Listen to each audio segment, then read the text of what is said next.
Yes, for our parents' generation, the future was this place that looked nothing like reality, a world delivered utopia by scientific marvels. I speak with members of the baby boom generation, and many of them are disappointed that the future has not fulfilled its promise. I get things like, hey you, Mr. Futurist, Mr. Future Man, where's my rocket pack? They're a little angry about this. But do you know what the future is? It's not flying cars, and it's not rocket packs, and it's not meals in a pill. The future is about aging populations, clean water, and coal. The future is in learning to provide health to our citizens without going bankrupt, in making ecological sustainability profitable for industry, in healing the burgeoning rich-poor gap around the world, managing global economies, preparing for disruptive technologies, and no small task, creating peace on Earth. And you thought your dissertations were a lot of work. So what else can we create? A lot of this is going to revolve around health. Getting older ultimately involves a certain amount of creaky knees and failing eyesight. Medical technology has given us thousands of ways to extend life, but it doesn't necessarily improve it. What about ways to age with grace and wisdom? We put a considerable portion of our healthcare resources into the very end of life, when machinery can sometimes take the place of humanity. The challenge ahead also lies in learning, as a culture, how to die with dignity.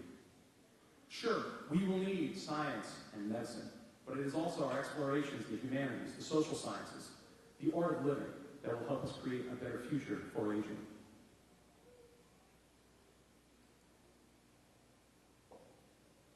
Which is a good segue into our next challenge.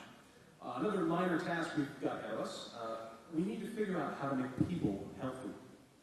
Young and old, poor and rich, in the 21st century, one of our main challenges will be to create health. Not healthcare, not pay for prescription drugs and surgery, but actually help people to be healthy.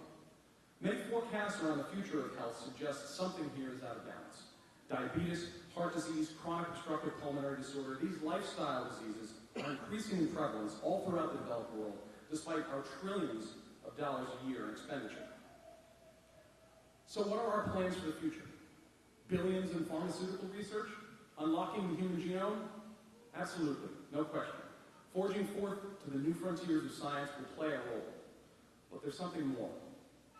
I recently chaired a panel on the future of biotechnology and healthcare at the BioIT Coalition, and you'd think the topic of discussion would have been all about nanoscale surgery devices automatically unclogging the Kentucky Fried Chicken from your arteries. Or maybe pharmacogenomically designed drugs that work perfect for you the first time with minimal side effects. But between a cancer researcher, a pediatric oncologist, a cardiac surgeon, and a healthcare policy expert, you know what got discussed? A system to take grandma to the hospital and make sure she gets decent meals. Making sure that planned communities involve sidewalks so people can walk their dogs. For the first time, data has shown that areas without sidewalks have a higher prevalence of diabetes. We talked about making sure that doctors can transmit patient data wherever it's needed without having to remember 14 different passwords on 5 systems. Want more examples? Goldman Sachs, the money guys up in Wall Street, they say it's a bad investment to put money into a company that doesn't have a plan to mitigate global climate change. This is not the college environmental union. This is the Gordon Gekko, greed is good. You can never have enough yachts to water ski behind crowd.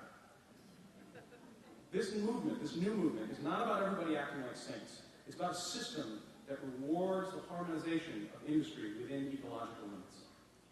Lots of companies are taking their environmental product offerings from being just public relations stunts, or what they call greenwashing, to actually being the profit drivers of the next century.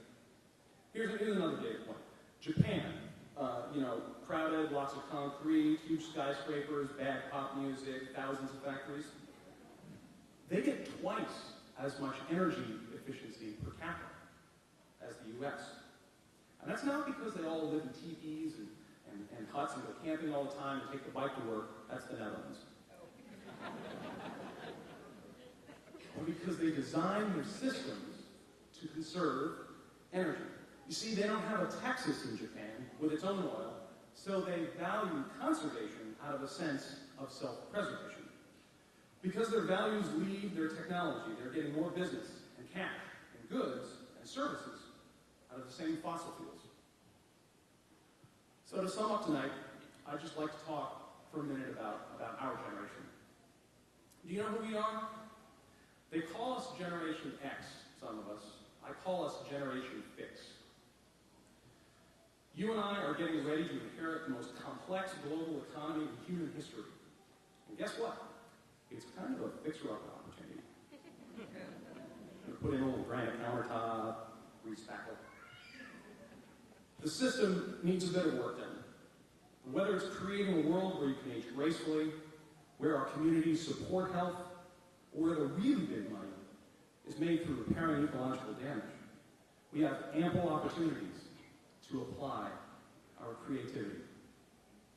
We are going to fix things, and we're going to make them better through the art and science of living. There are lessons that we can learn from the past, but no analog from history that will tell us the right thing to do now.